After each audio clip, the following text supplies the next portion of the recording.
Sawasdee Good evening. Welcome to Thai PBS English News Service. You're with me this evening, Supajon Klinswan. Local officials in the lower south are bracing for heavy winds and rain expected to hit the region tomorrow. Though landslides are possible, academics are saying the chances of flooding are very small. Associate Professor Seri Suparatit of the Sirinthorn International Environmental Park says the chance of Nakhon Si Thammarat and Surathani provinces being flooded in the next day or two is low, since the quantity of water in the canals and waterways are already low. However, the water expert says southerners must keep an eye on the weather changes, as strong winds and heavy rain are a possibility. The Meteorological Department is warning that from now until October 25th, the low-pressure cell over the eastern coast of Thailand's lower south will move closer and closer to the mainland. The widespread rain and isolated heavy to very heavy showers are likely over the south, while people from Surathani southwards should beware of heavy to very heavy rain in the next few days. Wave height is expected to be at 2 meters, which explains why many vessels have already head for shelter. Local officials in the south, especially Nakhon Si Thammarat and Surathani, are telling disaster prevention and mitigation staff to brace for strong winds and heavy rain. While a flood is unlikely, landslides are worrying hillside locals. Deep South officials will be extra cautious from now on until the 25th, as insurgents may launch attacks on the anniversary of the Tak Bai tragedy. Meanwhile, local authorities suggest that illegal gasoline smugglers in the Deep South are instigating violence for their own benefit.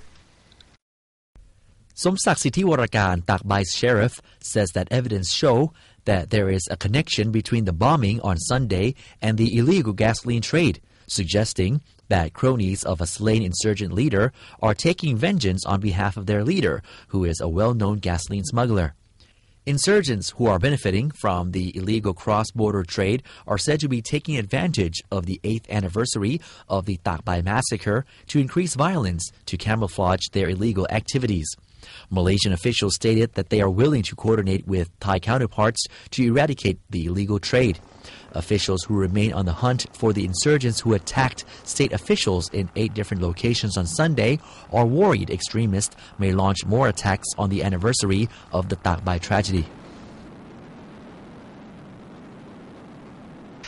The Energy Ministry is spending some 500 million baht to support its plan to discontinue all retail sales of Octane 91 gasoline in this country. The government estimates that some 500,000 vehicles will be directly affected by the scheme.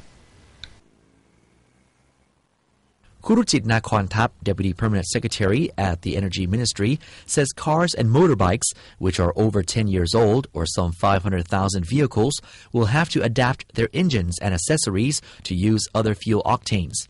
As of January the 1st, benzene Octane 91 will no longer be sold in Thailand. On top of having to fork out cash to adjust their engines, motorists with old cars will have to pay the higher price per liter for Gasohol 95. A planned 500 to 600 million baht budget is to be used to subsidize owners of cars and motorcycles, which have to have their engines adjusted at 10,000 baht per car and 1,000 baht per motorbike. Today, Thailand consumes 7.8 million liters of Octane 91 per day, while daily gasohol consumption is 12.2 million liters. Around 1.2 million liters, or 10% of the total gasohol figure, is ethanol. The government is hopeful that ethanol demand will grow to 2 million liters a day after the ban of Octane 91 comes into effect.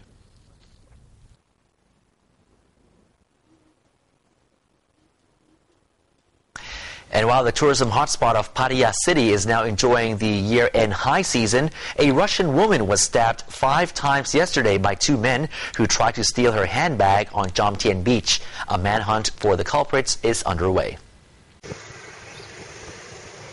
25-year-old Yeniya Nikolina from Russia was stabbed 5 times on Soi Chayaphuk in Jomtien by 2 men who attempted to steal her handbag and a gold necklace yesterday. The culprits took the handbag, which contained 3,000 baht in cash, a mobile phone, and a digital camera.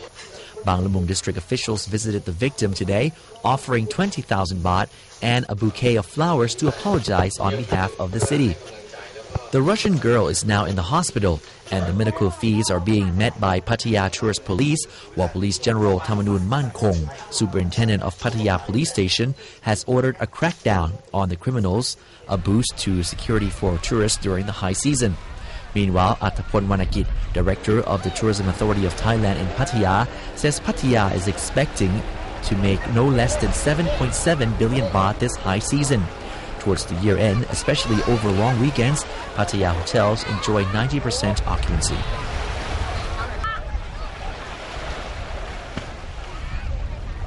Last night, Samut Prakan police arrested at least 4 Africans found in possession of narcotics and drugs-related paraphernalia. Police are now reminding apartment owners to report to officials any foreigners who rent their rooms or face a penalty of 10,000 baht. This man, later identified as Kenny McDonough, who is a citizen of an African nation, is being arrested by Samut Prakan police as he tries to flee from his apartment on Sukhumvit 107. He did not have any documents to confirm his nationality. He is now being investigated as police believe he is connected with a foreign drug ring. Meanwhile, another raid at the same time in the same area resulted in the arrest of 2 Nigerians and 1 Zambian, and discovery of marijuana and other drug-related items. Crystal methamphetamine is believed to have been kept and redistributed from this room as well. Police say foreigners related to drug rings are now renting rooms in provinces near Bangkok, using them as dens and stock houses. According to law, apartment owners must report to officials if a foreigner has rented one of their rooms or face a penalty of 10,000 baht. Koh Samui coconut farmers are asking the Prime Minister to help solve the coconut crisis on the island, where the number of coconut palms has dropped dramatically and the price of coconuts has dropped 7-fold year on year. Last year, if you were to buy a fresh coconut from a farm in the tourist hotspot of Samui Island, you would have to pay around 15 baht. Once this fruit reached 5-star hotels, the price could reach 100 baht each. Now, however, the average retail price of coconuts from the farm is just 2 baht each. For some farms, that is not even worth the cost of getting someone chin up the tree to pick up the fruit. Some, therefore, just leave the coconuts to ripen and fall from the treetop. Another problem coconut farmers are facing is a new species of insect found on the island. Farmers accuse high-end hotels of bringing these coconut tree-eating bugs to the island along with their imported trees and bushes. The number of coconut trees has dropped from over 2 million in 2004 to 1.2 million today. Despite the drop in coconut output, the drop in price is still the result of major coconut mill producers now undertaking contract farming with coconut farmers in Vietnam. Representatives of some 4,000 coconut farmers are now asking the government to ease the situation as soon as possible.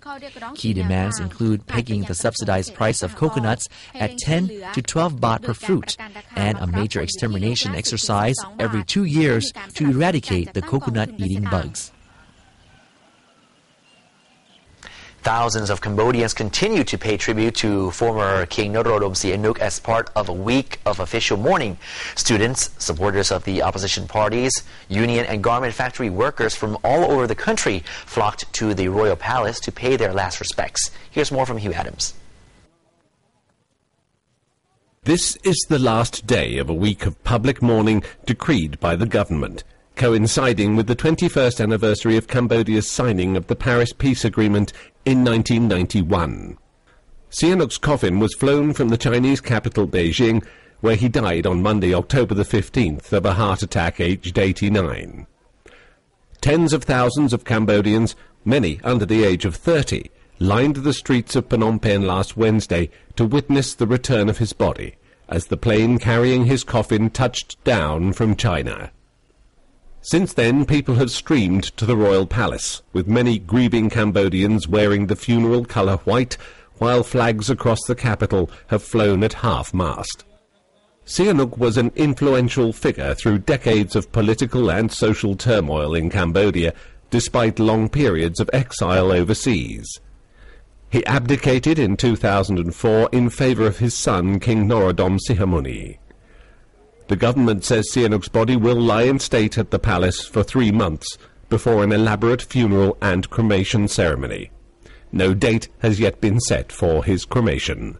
Hugh Adams, Thai PBS. Thank you, Hugh. And that's all the time we have for tonight's edition of Thai PBS English News Service. We'll see you again tomorrow night. I'm Super John Glyn Suwan. สวัสดีครับ